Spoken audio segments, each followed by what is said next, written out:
जास्त वेळ मी घेत नाही.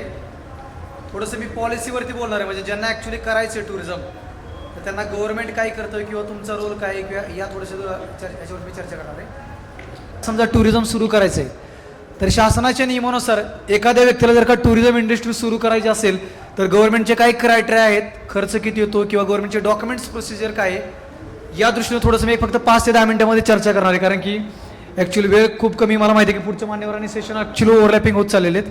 माझंच पहिलं सेशन ॲक्च्युली लेट सुरू झालं होतं, त्यामुळे पुढच्या सर्व गोष्टी आपल्याला लेट चालू आहेत. तुमच्यापैकी ज्या व्यक्तीला टुरिझम इंडस्ट्री सुरू करायची किंवा कृषी पर्यटन सुरू करायचे, त्याच्या नावातच आहे कृषी आणि पर्यटन. म्हणजे मी नेहमी सांगतो की पर्यटनामध्ये तुम्हाला जास्त पैसे टाकण्याची गरज नाही. आपल्याकडे जे काही निसर्गाने साधन संपत्ती किंवा निसर्गाने जी देणगी दिलेली, तर त्या मिळालेल्या सर्व साधन संपत्तीचा वापर करून कमीत कमी खर्चामध्ये केलेली इन्व्हेस्टमेंट किंवा कमीत कमी खर्चामध्ये केलेला व्यवसाय तो म्हणजे कृषी पर्यटन. एखाद्या व्यक्तीला जेव्हा कृषी पर्यटन सुरू करायचे, तर शासनाच्या नियमानुसार तुम्ही असंख्य ठिकाणी हे कृषी पर्यटन जरी करत असला तरी एक महत्त्वाची गोष्ट लक्षात घ्या की शासनाचा तुम्हाला एकही रुपया अनुदान नाही. ही पहिली, कारण प्रत्येक व्यक्तीला वाटतं की मला काहीतरी करायचं आहे आणि शासन मला काहीतरी देणार आहे. तर ही पहिल्यांदी मानसिकता तुमच्या मनामधून दूर करून टाका की कृषी पर्यटनाला गव्हर्नमेंट तुम्हाला 1 रुपया अनुदान देत नाही. मग तुम्ही म्हणाल की शासन देतं काय किंवा करणार काय, तर त्या सर्व गोष्टी आपण पुढे चर्चा करू इन बिटवीन. सर्वप्रथम तुमची सोय होते की तुम्ही जे ठिकाण निवडणार आहे तर ते ठिकाण हे निसर्ग पूरक असावं. पहिले सुरुवात मी करेल की तुमच्या नावापासून.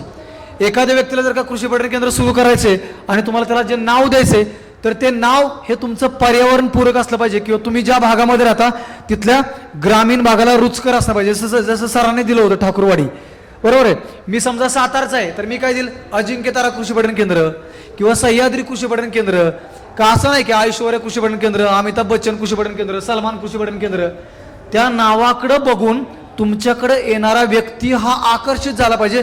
इथं तुम्ही तुमची निम्मी लढाई जिंकला.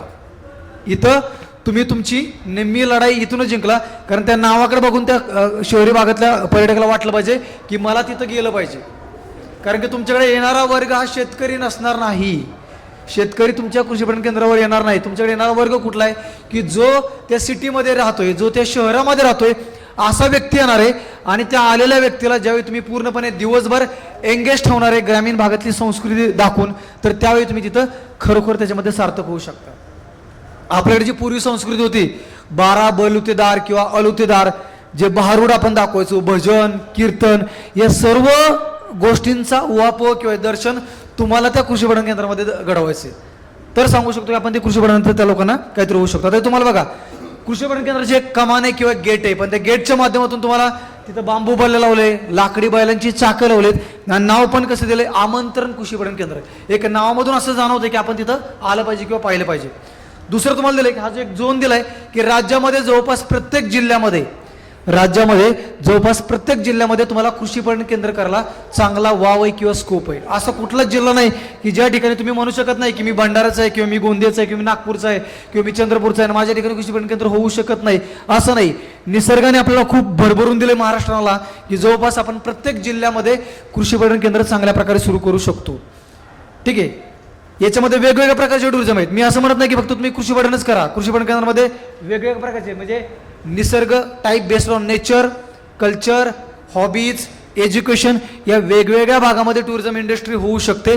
आपला जो पार्ट आहे कृषी पर्यटन, हा टाईप बेस्ड ऑन नेचर, म्हणजे निसर्गाच्या बेसिसवरती आपण त्याच्यामध्ये कृषी पर्यटन हा एक त्याच्यामधला चांगला प्रकार आहे. येणारे पर्यटक आहेत किंवा ट्रॅव्हलर्स आहेत, याचे पण वेगवेगळे प्रकार आहेत. म्हणजे ॲडव्हेंचर टुरिस्ट असेल, कल्चरल असेल, मेडिकल असेल किंवा तुमचा बिझनेस असेल, स्पोर्ट्स असेल, रिलिजियस असेल, हा येणारा पर्यटक आहे तो तुम्हाला त्यातनं कॅप्चर करता आला पाहिजे. ठीक आहे. शासनाचा जो GR आहे 6 सप्टेंबर 2020चा, आता तुमच्यापैकी ज्या लोकांना टुरिझम इंडस्ट्री सुरू करायची, पहिली बेसिक अट काय की ज्या लोकांना ॲग्रो टुरिझम सुरू करायचे त्या व्यक्तीकडे कमीत कमी 1 एकर जमीन असणं बंधनकारक आहे. ज्या व्यक्तीला कृषी पर्यटन सुरू करायचं आहे तुमच्यापैकी, तुमच्याकडे कमीत कमी 1 एकर जमीन असणं गरजेचं आहे. ही जी जमीन आहे, ही जमीन शक्यतो नगरपालिका, महानगरपालिका या क्षेत्रापासून कमीत कमी 1 किलोमीटरच्या दूरच्या अंतरावरती असावं, की जेणेकरून त्या शहरी भागाला काहीतरी तिथं वाटेल की मी आल्यानंतर पाहिलं की मी तिथं काहीतरी जाऊन बघू शकतो. आणि तो तुमची जी टुरिझम इंडस्ट्रीमध्ये जसं सरांनी दाखवलं त्यांचं जे नेचर आहे किंवा राहणीमान आहे, आल्यानंतर तुम्हाला स्लॅबचं घर नको आहे, तिथं टेंट हाऊस असू द्या, तिथं तंबू असू द्या, ग्रामीण भागाशी झोपडी असू द्या, असं दर्शन घडलं पाहिजे की मला माझ्या घरची आठवण झाला. आता मी समजा पुण्यावर इथं आलो लेक्चरला, तर मी इथं आल्यानंतर मला पुण्यातलं माझ्या घरचं दर्शन झालं नाही पाहिजे. असा निवास व्यवस्था किंवा अशी तंबू व्यवस्था तुमच्या तिथं असणं बंधनकारक आहे. मागाचा जो प्रश्न होता, कृषी पणन केंद्राला शासन एकही रुपया सबसिडी देत नाही, मग कृषी पणन केंद्राला शासनाचा फायदा काय? ॲग्रिकल्चर डिपार्टमेंटच्या किंवा कृषी विभागाच्या सर्व काही योजना आहेत, त्या सर्वच्या सर्व योजना कृषी पणन केंद्राला लागू आहेत. म्हणजे मला नर्सरी करायची, मला पॉली हाऊस करायचे, मला पोल्ट्री करायची, डेअरी करायची, मधुमक्षिका पालन करायची, या सर्वच्या सर्व गव्हर्नमेंटच्या ज्या योजना आहेत ह्या तुमच्या कृषी पणन केंद्राला जशाच्या तशा लागू आहेत. म्हणून शासन काय म्हणतं की आम्ही तुम्हाला डायरेक्टली कृषी पणन केंद्राला 1 रुपया देणार नाही, परंतु या बाकीच्या स्कीम्स तुम्ही घेतल्या तर त्याचा तुम्हाला 50% योजना आम्ही किंवा लाभ याच्यामध्ये देऊ शकतो. शासनाचा GR असा पण सांगतोय की घरगुती दराने जो तुम्हाला गॅस सिलेंडर आहे तर तो कृषी पणन केंद्राला दिला जावा. शासनाचा GR असा पण सांगतोय की जे काही 5वी 10वीची जे काही मुलं आहेत त्यांचे शालेय सहलींचं जे आयोजन आहे तर ते शालेय सहलींचं आयोजन वर्षातनं 1 ते 2दा आपल्या कृषी पर्यटन केंद्रावरती केलं जावं.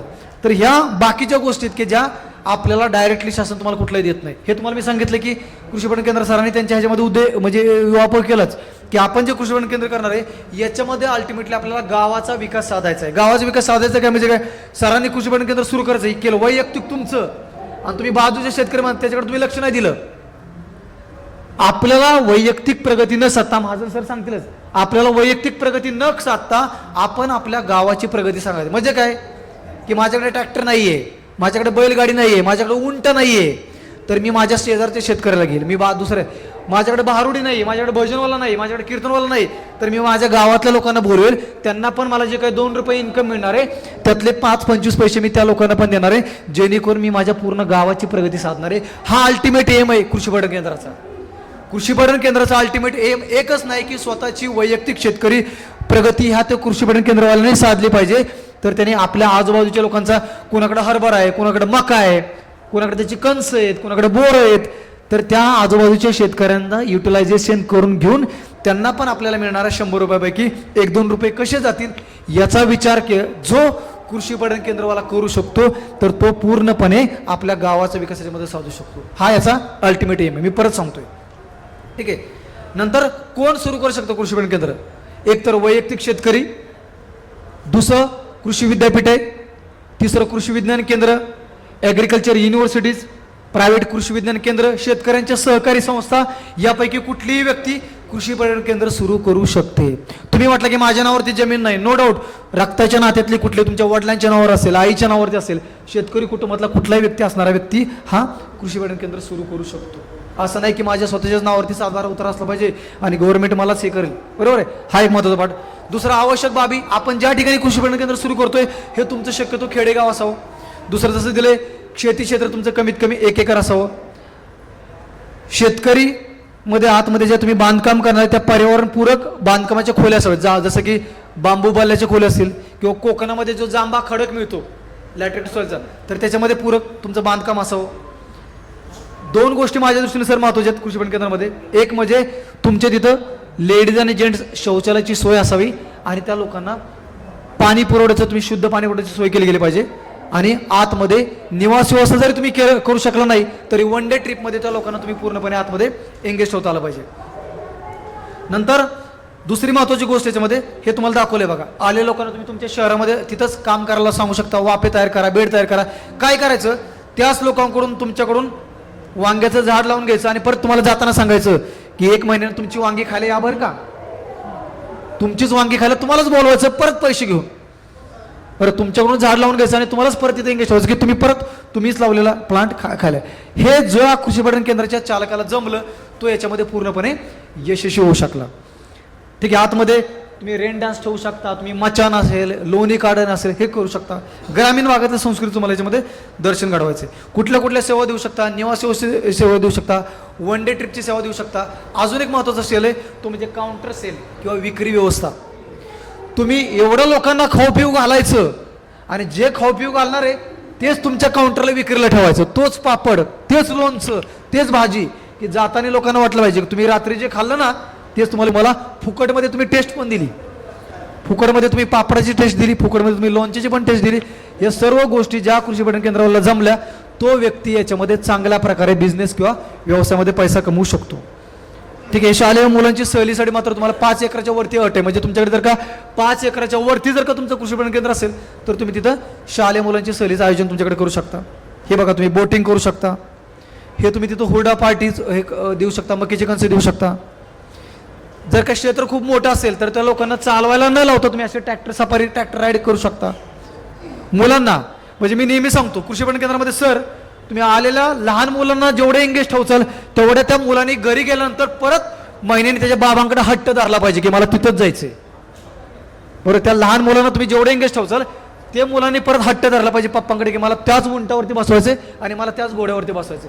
हे ज्यावेळी तुम्ही साध्य करू शकताल त्यावेळी तुम्ही तिथं अजून त्या लोकांकडून, म्हणजे मी नेहमी सांगतो की आलेला व्यक्ती जर का 5,000 रुपये घेऊन कृषी पठण केंद्रामध्ये आलेला आहे आणि जाताना तो फक्त 50 रुपयेच माघारी घेऊन गेला तर तुम्ही तिथं निम्मी लढाई जिंकला.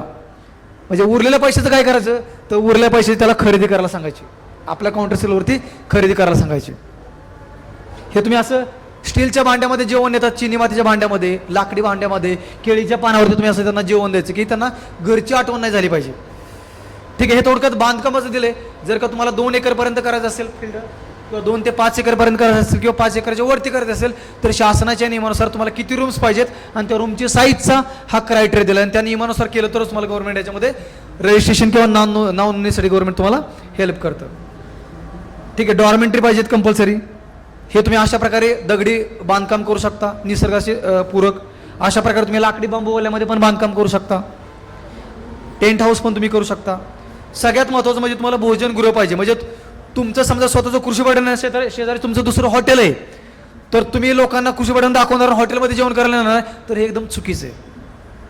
आलेल्या व्यक्तीला भोजनगृह हे आपल्या कृषी पठण केंद्रामध्येच दिलं गेलं पाहिजे. हा अत्यंत अत्यंत महत्त्वाचा पार्ट आहे. नाही तर तुम्ही कृषी पठण दाखवणार आणि त्याला तुम्ही चायनीज पिझ्झा, टिक्का, मटन टिक्का हे खाऊ घालचाल.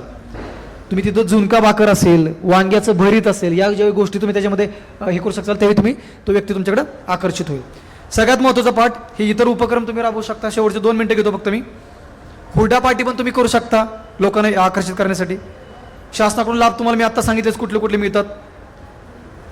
ज्या लोकांना हे करायचं त्यासाठी गव्हर्नमेंटची वेबसाईट आहे. तुम्हाला कुठले कुठले कागदपत्र लागतात, तुमचा 7/12 उतारा, तुमचं खाते उतारा, तुमचं आधार कार्ड, तुमचं पॅन कार्ड, तुमचं इलेक्ट्रिसिटीचं बिल, बरोबर आहे. आणि सगळ्यात महत्त्वाचं म्हणजे तुमचं फूड लायसन. अत्यंत महत्त्वाची गोष्ट म्हणजे फूड लायसन. बरे मी आता बघतो की बरेचसे प्रकरण सर जे पेंडिंग आहेत की ते म्हणजे फूड लायसन्स लोकांकडे नाही, त्यांनी अपलोड केलं नाही डॉक्युमेंटला वेबसाईटला, म्हणून तुमची प्रकरणं पेंडिंग आहेत. नोंदणी प्रमाणपत्र हे गव्हर्नमेंटच्या वेबसाईटवर तुम्ही अप्लिकेशन करू शकता. 2500 रुपयाची नोंदणी फी आहे. ठीक आहे. सगळ्यात महत्त्वाचं अशा प्रकारचं तुम्हाला रजिस्ट्रेशन सर्टिफिकेट मिळतं. 5 वर्षासाठी तुम्हाला नोंदणी प्रमाणपत्र मिळतं. परत 1000 रुपये भरून तुम्हाला परत 5 वर्षाचं तुम्हाला रिन्युवेशन होतं. अशा प्रकारे तुम्ही जे आनंद कृषी पठण केंद्र, तापोळा गायकड टुरिझम, शिवरागड टुरिझम हे तुम्ही नावं देऊ शकता तुमच्या टुरिझमला. गोकुळ कृषी पठण केंद्र, रमणी, हुरडा महोत्सव, नंदनवन. स्लोगन पण तुम्ही असं देऊ शकता. आता हे बघा पांडुरंग तावरेंचं आहे बारामती कृषी पठण केंद्र. तिथं काय करतात सर, तिथं आल्यानंतर ते विदेशी कृषी पठण केंद्राला बैलगाडीमधनं सफारी घडवतात आणि त्यानंतर त्यांना हे अशा प्रकारे बैलगाडी चालवण्याचं लायसन्स देतात आणि तो विदेशी कृषी पठण त्यांच्या तिकडे नेऊन ऑस्ट्रेलिया, न्यूझीलंडमध्ये जाऊन घरामध्ये फ्रेम करून लावतो की मला बैलगाडी चालवण्याचं लायसन मिळालं. असं काहीतरी तुम्ही इतरांपेक्षा वेगळं करू शकता की जेणेकरून तुमच्याकडे तो पर्यटक आकर्षित होऊ शकतो. हे राष्ट्रीय कृषी पठण केंद्र आहे. बघा स्लोगन कसं आहे, जगोया मस्तीत पण थोडं शिस्तीत, जगोया मस्तीत पण थोडं शिस्तीत. अशा प्रकारे तुम्ही काहीतरी स्लोगन करून लोकांना अट्रॅक्ट करू शकता आणि याच्यामध्ये करू शकता. संयोजकांनी मला बोलण्याची जी संधी उपलब्ध करून दिली, वेळेची कमतरता आहे, सरांचा मी परत एकदा आभार व्यक्त करतो. आपण पण शांत चित्ताने ऐकलं त्याबद्दल आभार व्यक्त करतो. खूप खूप धन्यवाद.